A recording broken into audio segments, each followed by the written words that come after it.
യുദ്ധകാലത്ത് അങ്ങനെ ഒരു നിയമം ഉണ്ടാവുകയും കവർച്ചയും അത്തരത്തിൽ നടത്തുന്ന പ്രവർത്തനങ്ങൾ പുറത്തു കൊണ്ടുവരുന്നതിന് വേണ്ടി ആ നിയമത്തിൻ്റെ അനന്ത സാധ്യതകൾ ഉപയോഗിച്ച ചരിത്രവും നമ്മുടെ മുന്നിലുണ്ട്.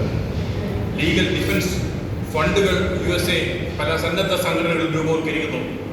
വിവരാവകാശ പ്രവർത്തകരെ സംരക്ഷിക്കുന്നതിന് വേണ്ടി അവർക്കെതിരെയുള്ള കേസുകൾ നടത്തുന്നതിന് വേണ്ടി ഉൾപ്പെടെയുള്ള ഫണ്ടുകളാണ്. ഇംഗ്ലണ്ടിലും 2011 ഇന്ത്യയിലെ പോലെയുള്ള ഒരു നിയമം പാസാക്കി വിക്ടിമൈസേഷൻ തടയുന്നതിന് വേണ്ടി. പക്ഷേ ഇന്ത്യൻ പാർലമെന്റ് പാസാക്കിയ ആ നിയമം ഇതുവരെയും നമ്മുടെ രാജ്യത്ത് നടപ്പിലാക്കിയില്ല എന്നതാണ് ഏറ്റവും ഖേദകരമായ ഒരു വസ്തുത. അവിടെ നാം ഓർക്കേണ്ടത് സത്യേന്ദ്ര ദുബെ എന്ന 38 വയസ്സുള്ള ചെറുപ്പക്കാരൻ്റെ കഥയാണ്.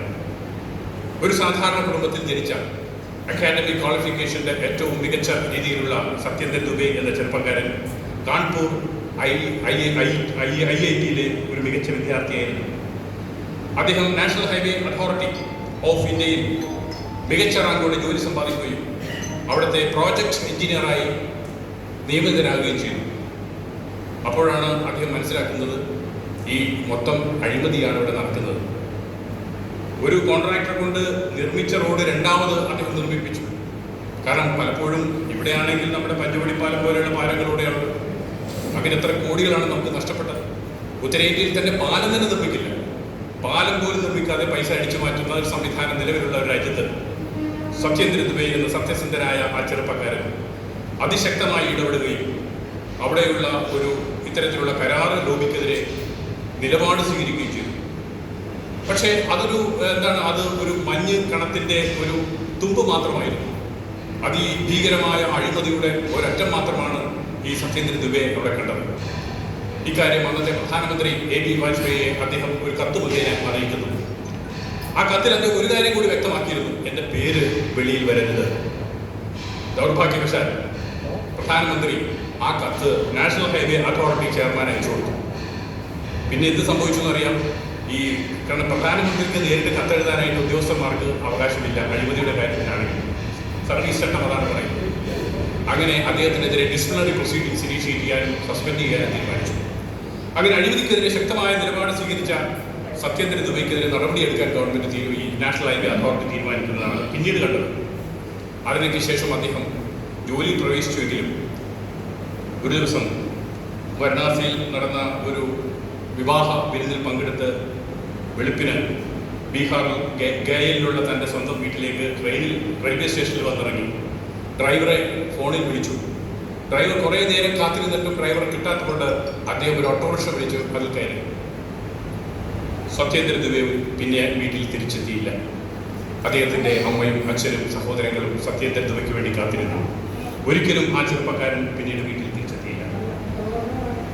കാൺപൂർ IITയിലെ അദ്ദേഹത്തിൻ്റെ സുഹൃത്തുക്കൾ ബന്ധുക്കളെല്ലാം ചേർന്ന് ഇതിനുവേണ്ടി ഒരു ഫണ്ട് രൂപവത്കരിക്കുകയും വിസിൽ ബ്ലോവേഴ്സിനെ പ്രൊട്ടക്ട് ചെയ്യുന്നതിന് നിയമം നമ്മുടെ രാജ്യത്ത് ഉണ്ടാവണമെന്ന് ആവശ്യപ്പെട്ടുകൊണ്ട് രാജ്യത്തെ പരമോന്നത നീതിപീഠമായ സുപ്രീം കോടതിയെ സമീപിക്കുകയും ചെയ്തു.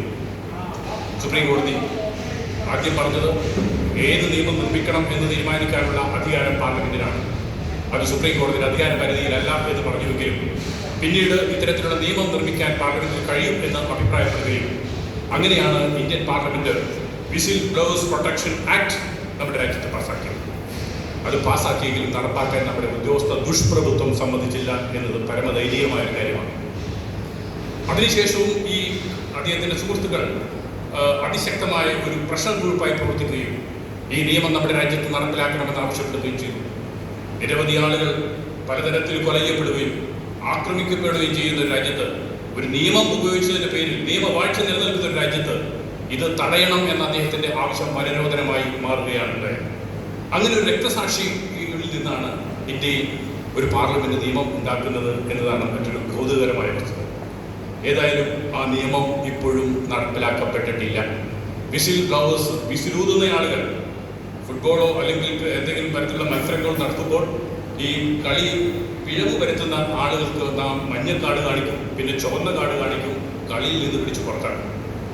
ഇങ്ങനെ നമ്മുടെ രാജ്യത്തെ ഈ കളിക്കളത്തിൽ, ബ്യൂറോക്രസിയുടെ കളിക്കളത്തിൽ നിയമവിരുദ്ധമായി പ്രവർത്തിക്കുന്ന, ഫൗൾ പ്ലേ നടത്തുന്ന ആളുകളെ പുറത്താക്കുന്നതിന് വേണ്ടിയുള്ള നിയമം നമ്മുടെ രാജ്യത്ത് നിലവിൽ വന്നിട്ട് 10 വർഷം പൂർത്തിയായിട്ടും അത് നടപ്പിലാക്കാൻ നമുക്ക് കഴിഞ്ഞിട്ടില്ല എന്നത് ഏറെ ദുഃഖകരമായ വസ്തുതയാണ്.